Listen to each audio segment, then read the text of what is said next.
आदाब दोस्तों, मैं Mohammed Khalid the strong signal में आपका स्वागत है। दोस्तों, आज बातचीत करते हैं जम्मू कश्मीर के अंदर इस वक्त की सबसे बड़ी खबर और अहम खबर तमाम उन रहबरे खेल के लिए है जो रेगुलाइज होने जा रहे थे और तमाम अनएम्प्लॉयड यूथ जम्मू कश्मीर के अंदर जो यूथ सर्विस स्पोर्ट्स डिपार्टमेंट के अंदर वो आउटस्टैंडिंग स्पोर्ट्स पर्सन हैं या वो मास्टर्स करके हैं, पीएचडी, बीपीएड करके फिजिकल एजुकेशन डिपार्टमेंट के अंदर है। ये खबर उनके लिए बहुत ही ज़रूरी है।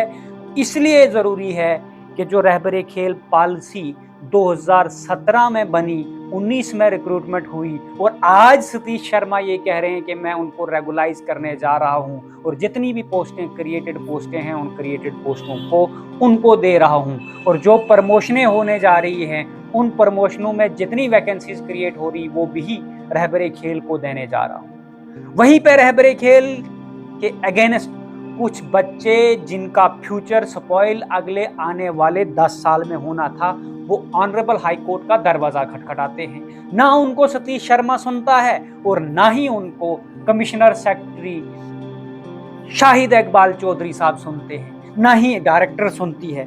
कोई भी उनकी रिप्रेजेंटेशन किसी भी अधिकारी ने नहीं सुनी। उन्होंने हाई कोर्ट में केस फाइल किया। हाई कोर्ट के सिंगल बेंच में केस फाइल करने के बाद उन व्यक्तियों की रिप्रेजेंटेशन नोटिस का रिप्लाई भी कोई नहीं दिया गया गवर्नमेंट की तरफ से और टाइम मांगा गया 4 हफ्ते का। वो केस वैसे ही पेंडिंग था और यहाँ से रेगुलाइजेशन का प्रोसेस शुरू कर दिया और उनकी रिप्रेजेंटेशन कंसिडर नहीं की। वहीं पे इन बच्चों ने इनकी हिम्मत को दात देनी पड़ेगी। आज ऑनरेबल हाई कोर्ट के चीफ जस्टिस के बेंच से यानी डबल बेंच से बहुत बड़ा रिलीफ लेकर आए। आपको जुड़ा रहने पड़ेगा खबर में हमारे साथ, तभी आपको सारे फैक्ट का पता चलेगा। केस कल सुबह ऑनरेबल हाई कोर्ट के अंदर लगा हुआ था, जिस हाई कोर्ट के बेंच में ऑनरेबल चीफ जस्टिस और उसके साथ ऑनरेबल जस्टिस मोहम्मद यूसुफ वानी साहब इस बेंच में सुनवाई कर रहे थे। और chief justice of Jammu and Kashmir ने सबसे बड़ी खबर यह है कि पब्लिक इंटरेस्ट लिटिगेशन, जो बच्चे ऑनरेबल हाई कोर्ट के अंदर गए थे उनको as a representative petition file करने की एप्लीकेशन को एलो कर दिया गया है। यानी एलो करके ये कहा है कि आप जम्मू कश्मीर के 2 सबसे बड़े अखबारों में, डेली एक्सेसल के अंदर और ग्रेटर कश्मीर के अंदर खबर छापें और खबर छाप कर ये पब्लिक नोटिस में दें कितने लोग अनएम्प्लॉयड हैं जम्मू कश्मीर के अंदर, और वो सारे अनएम्प्लॉयड लोग इस रिप्रेजेंटेटिव से जाके मिल जाएं और पब्लिक इंटरेस्ट लिटिगेशन फाइल करने की परमिशन जम्मू कश्मीर के चीफ जस्टिस से unemployed youth physical education department को मिल गई। अब इस पब्लिक इंटरेस्ट लिटिगेशन में क्या क्या आप कर सकते हो वो भी आपको हम विस्तार से बताएंगे। जो लोग प्रोटेस्ट कर रहे हैं उनके लिए भी अच्छी खबर है, उनको भी इस पब्लिक इंटरेस्ट लिटिगेशन में अब अटैच होना चाहिए, क्योंकि जम्मू कश्मीर के अंदर ऐसा इनिशिएटिव लेने वाला बच्चा मैंने आज तक नहीं देखा। जो इस बच्चे ने इनिशिएटिव लिया या इन बच्चों ने इनिशिएटिव लिया, एक वकील करके हाई कोर्ट के अंदर एक कॉन्स्टिट्यूशनल मैटर बनाकर रहबरे खेल पॉलिसी का वो प्रोविजन चैलेंज किया, जिसमें नोटिस इशू हुआ जम्मू कश्मीर सरकार को यानी कमिश्नर सेक्रेटरी जनरल एडमिनिस्ट्रेशन को। और सबसे बड़ा डेडलॉक एनसी सरकार के लिए ये है जो रिपीटेडली कंटेम्प्ट ऑफ कोर्ट कर रही है, प्रमोशन और नई रेगुलाइजेशन या नई रिक्रूटमेंट बिना टीचर एलिजिबिलिटी टेस्ट के कर रही है। जम्मू कश्मीर सरकार को समझ नहीं आ रहा। सितंबर 2025 में ऑनरेबल सुप्रीम कोर्ट की डबल बेंच ने एक लैंडमार्क जजमेंट दी, Ishate Anjuman trust versus union of India versus state of Maharashtra. उसमें क्लियरली कहा कि टीचर एलिजिबिलिटी टेस्ट हर एक टीचर को देना है, उसको प्रमोशन लेनी है, चाहे उसको उसके बाद आरएटी की स्कीम की बात करें, Sabawani versus state of Jammu and Kashmir के अंदर जो state of Jammu and Kashmir versus Sabawani case बना, उसके अंदर क्लियरली कहा कि teacher eligibility test within 2 years उन लोगों को भी क्वालिफाई करना है जो पैनल में सिलेक्टेड लोग थे। उसके बाद दूसरी बात करें, दूसरी judgment Kuldeep Singh Yadav versus state of Jharkhand, उसके अंदर clearly Supreme Court of India ने कहा कि अगर 10 साल भी कोई नौकरी करेगा उसके बाद भी वो लोग कॉम्पिटेंट नहीं है। फंडामेंटल राइट आर्टिकल 21A का है हिंदुस्तान के बच्चों का, जिनको वो पढ़ा रहे हैं। लिहाजा फिर भी माननीय सतीश शर्मा जी और माननीय स्कीना एतू मैडम जी और एनसी सरकार जम्मू कश्मीर में रिपीटेडली फंडामेंटल राइट का वायलेशन तो यहां हो ही रहा है, लेकिन कंटेम्प्ट ऑफ कोर्ट कर रही है। मैटर सब जुडिश है, creative petitions high supreme court में लगी हुई है, उससे पहले रिव्यू खारिज हो चुकी है, मैटर सब जुडिश था और ये यहां से प्रमोशन कर रहे हैं।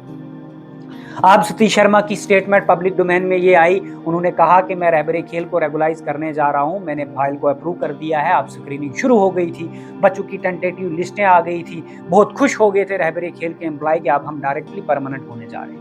लेकिन वहीं पे सबसे बड़ा डेडलॉक ये है कि ऑनरेबल हाई कोर्ट ने जहां पे पब्लिक इंटरेस्ट लिटिगेशन को एज ए रिप्रेजेंटेटिव इन बच्चों को अलो कर दिया कि आप पब्लिक इंटरेस्ट लिटिगेशन फाइल कर सकते हैं ऑनरेबल हाई कोर्ट में, वहीं पे जो कॉन्स्टिट्यूशनल मैटर बनाया डीबी में फाइल किया रिट पिटीशन नंबर 17/19/2026 और उसके साथ एक सीएमपी जो 45/43 है, जिसमें ऑनरेबल हाई कोर्ट को ये प्ली दी गई है कि इस रेगुलाइजेशन को स्टे किया जाए।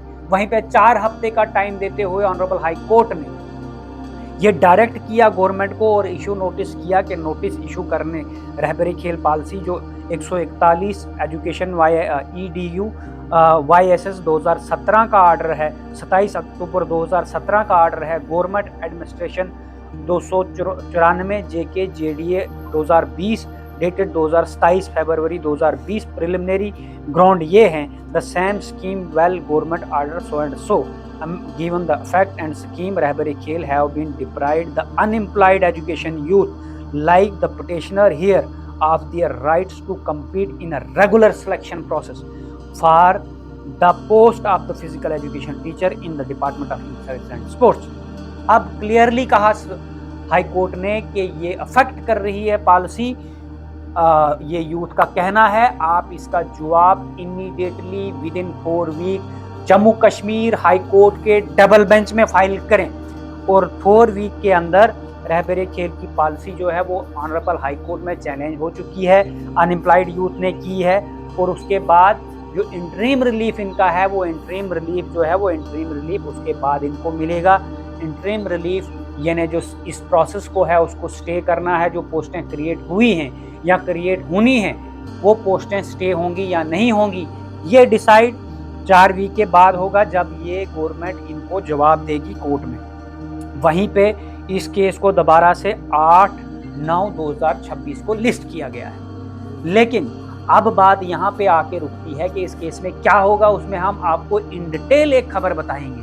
लेकिन उससे पहले हमारा कहना ये है कि जितने भी अनएम्प्लॉयड यूथ जम्मू कश्मीर के अंदर हैं या अनएम्प्लॉयड यूथ जम्मू कश्मीर के अंदर जो आउटस्टैंडिंग स्पोर्ट्स पर्सन है जिनके लिए एक पॉलिसी प्रॉपरली फ्रेम नहीं हुई है, उनके लिए honourable high court of Jammu and Kashmir ने ये क्लियरली कह दिया कि वो पब्लिक इंटरेस्ट लिटिगेशन में हाई कोर्ट में परमिट हो चुके हैं। अब जो अनएम्प्लॉयड यूथ है और उसके साथ साथ स्पोर्ट्स काउंसिल के अंदर जो आउटस्टैंडिंग स्पोर्ट्स पर्सन है, इन सबको मिलके हाई कोर्ट जाना चाहिए। हाई कोर्ट में पब्लिक इंटरेस्ट लिटिगेशन डालनी चाहिए कि हमारा रिक्रूटमेंट प्रोसेस जो रेगुलर रिक्रूटमेंट प्रोसेस है उसके लिए कोई भी रिक्रूटमेंट रूल अभी तक गवर्नमेंट असफल है पिछले कई सालों से, चंद सालों से टेंटेटिव बनाती है उसको फाइनलाइज करने में, क्योंकि ये इनकम्पिटेंट गवर्नमेंट है। इनकम्पिटेंट कमिश्नर था जो कि शर्मद हफीज था। अब शाहिद इकबाल चौधरी साहब आए थे कुछ समय के लिए, उनको भेज दिया गया। उससे पहले यशोदा मुगल जी थी, वो भी कुछ समय के लिए थी, वो भी चले गई।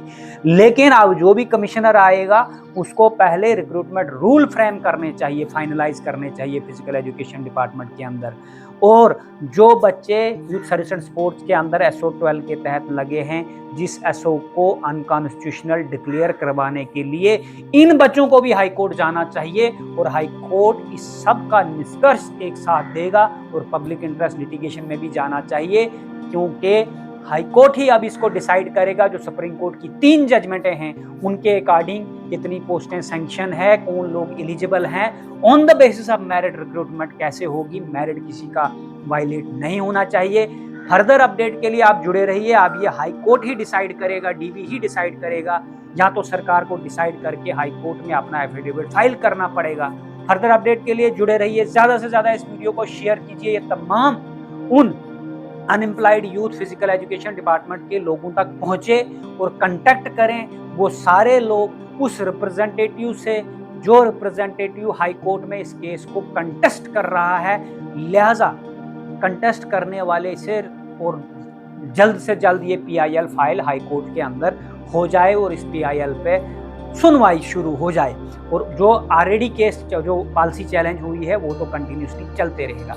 वहीं पे सबसे बड़ा डेडलॉक है रहबरे खेल के लिए। लेकिन रहबरे खेल को भी जो जनवन कैंडिडेट हैं, जो एलिगेशन हाई कोर्ट में लगे हैं कि ये बैकडोर एंट्रीज हैं, उन जनवन कैंडिडेट को भी अपना पक्ष रखने के लिए हाई कोर्ट जाना चाहिए कि हम जनवन हैं, हम एग्ज़ाम क्वालिफाई कर सकते हैं, हमें इन जो बैकडोर एंट्रीज हैं या जो लोग यहाँ कॉम्पिटेंट नहीं हैं उनके साथ ना जोड़ा जाए।